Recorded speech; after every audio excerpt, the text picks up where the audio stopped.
How precious is your steadfast love, O God! The children of mankind take refuge in the shadow of your wings. For with you is the fountain of life. In your light we see light. In today's episode of Light from the Light, we're going to focus on a promise that in the God's Powerful Promise book that we have here that you can download from the deanbibleministries.org website, or you can order it, and information about ordering is also on the website. But we're looking at the topic of God's faithfulness, and the memory verse is listed as just Psalm 23, verse 1. However, what I want to do today is look at the whole context, which is Psalm 23, very popular verse or chapter, and it's only 6 verses. So we're going to take a look at that because the first verse, which states the Lord, literally, it's the Lord my shepherd. It's a very dogmatic statement. The Lord is my shepherd, I shall not want. And so it emphasizes the fact that God sustains us. And it's a picture of the Lord as a shepherd. And as a shepherd that is a good shepherd is one that is faithful in his role as a shepherd in taking care of the sheep. So we continue to talk about this category of faithfulness, and all of Psalm 23, verses 2 through 6, explain what God's shepherding is really all about. So let's be reminded of what is talked about in terms of the faithfulness, what is meant by the faithfulness of God. It means God is reliable, He's trustworthy, He's dependable, He's constant, and that God is always going to fulfill His word. He's always going to fulfill His promises. He is going to be faithful and dependable to those promises. And this is what's exemplified in this picture of God as our shepherd. So let's just work on this first verse. Very simple, easy memory verse. We'll recite the address at the beginning and also at the end. Psalm 23:1, the Lord is my shepherd, I shall not want. Psalm 23:1. Now, I want you to notice that in your translations, the word is italicized. And that means that it isn't used or stated in the original language. And that's because it's dropped out to make it a more dogmatic or more assertive statement. The Lord my shepherd. It's a stating a fact. The Lord is my shepherd. The Lord is the one who oversees my life, who provides for me, who takes care of me. And then the second line, I shall not want, is a conclusion of the statement that the Lord is my shepherd. I shall not want. I lack nothing, is how some translations handle this. The Lord is my shepherd, therefore I lack nothing. It emphasizes the sufficiency of God's provision for us in our lives. And so the writer here is making a very strong statement at the very beginning, and then the rest of this psalm develops the significance of the Lord being a shepherd. And this is one reason this psalm is the favorite of so many. And uh, many people have memorized the whole psalm, and it is often recited at memorial services or funerals. The Lord is my shepherd. So let's look at these opening 3 verses, Psalm 23, 1 through 3. What I want you to notice as I read this is you have the statement that the Lord's my shepherd, and then there are 4 statements in verses 2 and 3 that tell us how he shepherds us. Okay, so the Lord is my shepherd, I shall not want. He makes me to lie down in green pastures. He leads me beside the still waters. He restores my soul. He leads me in the paths of righteousness for his namesake. So the emphasis is here of a shepherd. A shepherd takes care of a group of sheep. And I have a friend who's now with the Lord that spent a lot of his life involved in farming. And he and I used to have some interesting discussions about all of these agricultural metaphors that we find throughout Scripture, one of which is the shepherd as well as the sheep. And so the sheep are nothing without the shepherd. Sheep are not bright animals. Sheep are some of the dumbest animals. A sheep can be standing right next to a puddle of water and die of thirst. So they have to be led. They have to be taken care of. They are totally dependent upon the shepherd to provide for them and to protect them. And that's what's developed in verses 2 and 3. He makes me to lie down in green pastures. That's the first part of the imagery here. It is a picture of rest. It's a picture of security, a picture of protection. Our security and our protection comes from the Lord who is our shepherd. He makes me lie down where? In green pastures. Green pastures are pastures that are lush. The grass is full. It provides the food, the nutrition, the nourishment for the sheep. And so God is the one who provides the spiritual food for us. He provides our nourishment and sustenance, and He provides for our security and our protection. So the Lord is my shepherd. He makes me lie down in green pastures. Second thing we see is that he leads us. And sometimes this is an overt leading, and sometimes it is simply through secondary causes, through circumstances. I know that in my life, a lot of times I've come to very significant and important decisions.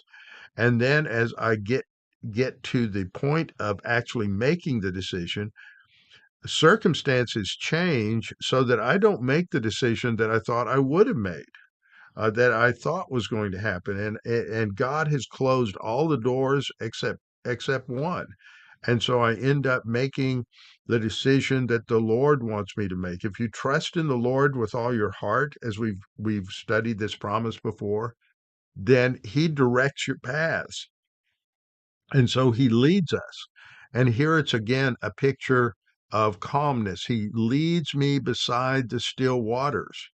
And so waters are also a source of nourishment. We need water in order to live. So in the first part, he causes us to lie down in green pastures for food and leads us beside the still waters. In the second part, he provides what we need for not only physical life, but for spiritual life, the food, water, and he protects us. And then he restores our soul. That's the third thing. We are born sinners. And from the moment we're born, our souls get more and more corrupted because of our own sin natures and bad decisions and many other things. And so it is God who restores our soul. He restores it through the spiritual nourishment of that which is provided through the green pastures and through the still waters. So that when we're weary, when we're tired, when we're stressed, when we're discouraged, depressed, we feel hopeless and vulnerable, God is the shepherd who alone is able to take care of us and to restore our soul so that we can recover.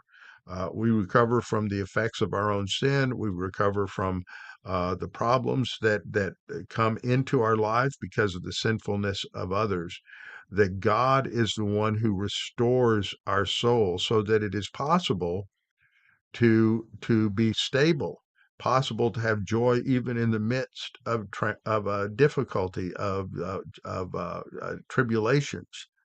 He leads us, and the fourth thing he does, he not only besides the still waters and making us lie down in green pastures, but these still waters reminds us that often there are troubled waters, there are stormy waters, but here there's the picture of quiet and calm.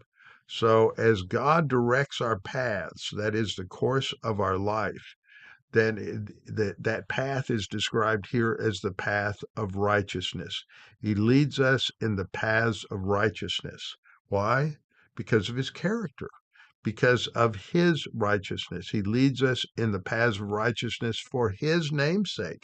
His name often refers to all that makes God who he is: his dependability, his reliability, his righteousness, his justice, his love. All of those things come together.